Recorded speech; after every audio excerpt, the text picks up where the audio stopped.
관공서의 면접을 보았던 때가 있었습니다. 정식 직장을 구하기 전 짧게 일하기 위해 일자리를 알아보던 중 3개월 정도 일하는 관공서 자리였습니다. 서류를 제출하고 면접을 보러 오라는 통보를 받았습니다. 3개월 정도 일하는 자리였지만 많은 사람들이 지원을 하여 면접 대기 시간도 길었습니다. 왜 그런가 보니 3개월 근무 후에는 다시 면접을 보아 3개월씩 연장해주는 형식으로 운영되고 있어서 지원자가 많았던 것이었습니다. 제 차례가 되어 면접장에 들어갔습니다. 면접장에는 면접자 5명씩 들어가 차례대로 앉게 되었고 면접관도 5명이나 있었습니다.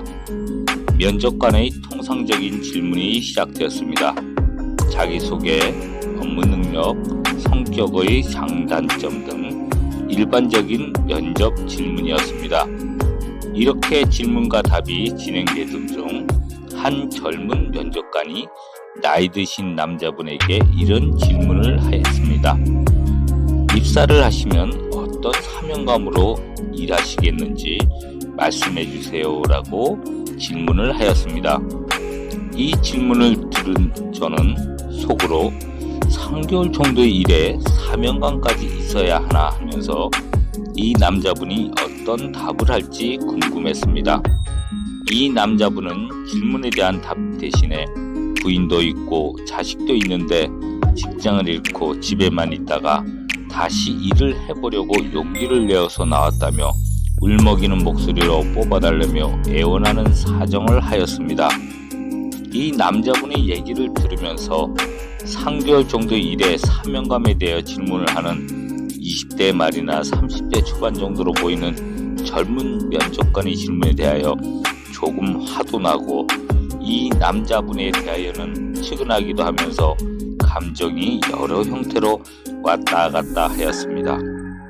그리고 그 질문은 저에게도 돌아왔는데 저는 직장의 일을 내일처럼 최선을 다하겠다는 평이한 대답을 하였습니다. 이후 그 남자분과 저는 면접에서 떨어졌습니다. 집에서 기도를 하다가 이 남자분이 생각나 좋은 직장과 길을 인도해 주시기를 기도하면서 그 면접관이 질문한 사명에 대하여 생각하게 되었습니다. 저는 한 가정에 있는 사람으로 이런 생각이 들었습니다. 한 가정을 가진 남자가 사명이 무엇이 있겠는가? 직장에 일을 하든지 사업을 하든지 벌어온 돈으로 부인이 이쁜 옷을 사 입고 즐거워하는 모습을 보고 자식들이 맛난 음식을 먹으며 행복해하는 모습을 보는 것, 그런 것이 사명이겠지라는 생각이 들었습니다. 3개월 후에 또다시 그 관공서에 지원을 하였습니다. 면접을 보러 오라는 통보를 받고 전과 마찬가지로 5명의 면접자들이 순서대로 앉았고 면접관은 전과 같이 5명이었습니다. 또다시 여러 질문들의 답들이 오고 갔습니다. 이때 전과 같이 사명에 대한 질문이 나왔습니다. 제가 답할 차례가 되었습니다. 기도하였을 때 하나님께서 주셨던 마음을 가지고 답을 했습니다. 저는 이렇게 생각합니다. 굳이 사명에 대하여 말하라고 하신다면 한 가정을 가진 남자로서 아내에게는 남편으로 자식에게는 아버지로서 직장에서 일한다는 것은 벌어온 돈으로 부인이 이쁜 옷을 사 입고 즐거워하는 모습을 보고 자식들이 맛난 음식을 먹으며 행복해하는 모습을 보는 것, 그런 것이 사명이라고 생각합니다.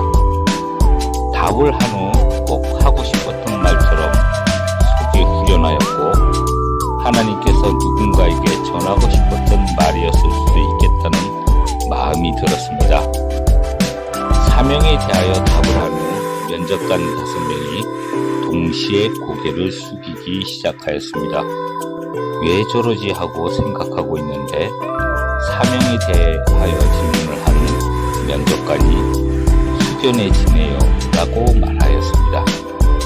이후에 면접에 합격을 하여 3개월을 근무한 후 정식 직장에 취업하게 되었습니다. 성경은 창세기에서 하나님은 천지천교를 하시며 보시기에 좋았더라 라고 말하고 있습니다. 하나님은 우리의 기뻐하는 모습을 보는 것을 좋아하시고 행복해 하시는 모습을 보시는 것을 좋아하십니다. 그 모습을 보시기 위하여 독생자 예수님을 이 땅에 보내시어 당신을 구원하시고 부활하시어 성령을 보내주셨습니다. 그리고 그 기쁜 모습과 행복한 모습이 이웃과 불신자들에게도 전하여지고 나누어져서 하나님의 기쁨이 되기를 원하십니다. 하나님이 당신의 기쁨의 원천이시며 행복의 원천이십니다. 그리고 하나님이 주시는 기쁨과 행복을 통하여 당신이 기뻐하고 행복해하는 모습을 보는 것이 하나님의 사명입니다.